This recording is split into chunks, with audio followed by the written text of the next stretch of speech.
કડી તાલુકાના અગોલ ગામમાં અગોલ પ્રાથમિક શાળા ખાતે ગ્રામ પંચાયત દ્વારા જનકલ્યાણ શિબિર 2026નું આયોજન કરવામાં આવ્યું છે। ગામના દરેક પરિવાર સુધી સરકારની વિવિધ કલ્યાણકારી યોજનાઓનો લાભ પહોંચાડવાના હેતુથી આ વિશેષ શિબિરનું આયોજન કરવામાં આવ્યું છે। ગ્રામજનોને યોજનાઓ અંગે માર્ગદર્શન આપવા તેમજ જરૂરી ફોર્મ ભરવાની પ્રક્રિયા સ્થળ પર જ પૂર્ણ કરવામાં આવી। શિબિરમાં આયુષ્યમાન ભારત યોજના, આયુષ્યમાન વયવંદના યોજના, पीएम सूर्यघर योजना, निराधार वृद्ध सहाय योजना, संकट मोचन सहाय योजना, गंगा स्वरूपा सहाय योजना, वृद्ध पेंशन योजना, मुख्यमंत्री लक्ष्मी योजना, सरस्वती योजना તેમજ ફ્રી શિપ કાર્ડ સહિતની વિવિધ યોજનાઓનો લાભ ઉપલબ્ધ કરાવવામાં આવ્યો। આ ઉપરાંત ગ્રામ પંચાયત દ્વારા ગામના વિધવા બહેનો, નિરાધાર વડીલો અને અન્ય જરૂરિયાતમંદ લોકોને પણ શિબિરમાં આવવા અનુરોધ કરવામાં આવ્યો હતો।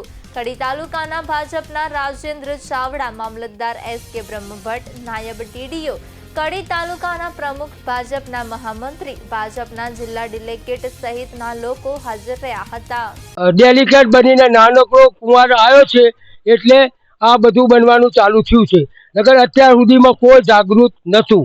બરોબર, કોઈ શિક્ષક ક્યાં હોય, પછી ડૉક્ટરો ક્યાં હોય, પછી તલાટી ક્યાં હોય, કોઈના માથા કોઈ હતું નહીં। બરોબર, કોઈ નિશાળમાં ના આવે, કોઈ કંઈ ના આવે, અને અત્યારે આ બધું જાગૃત વસ્તી થઈ છે અને બધું કામ કરે છે।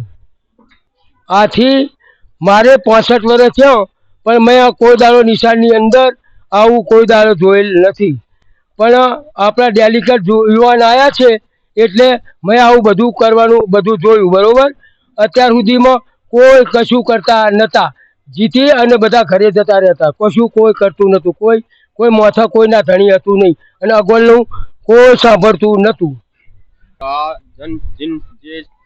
જન શિબિર કલ્યાણ પ્રોગ્રામ રાખ્યો, તેમાં કેટલા લોકો ભાગ લેશે, ભાગ લેવા આવશે લોકો ગામના લોકો? ગામમાંથી કેટલા લોકો ભાગ લેવા છે, જે કામ કરાવવું હોય તે કને હાજર સાહેબો છે અને હાજર બધું કામ થઈ જશે।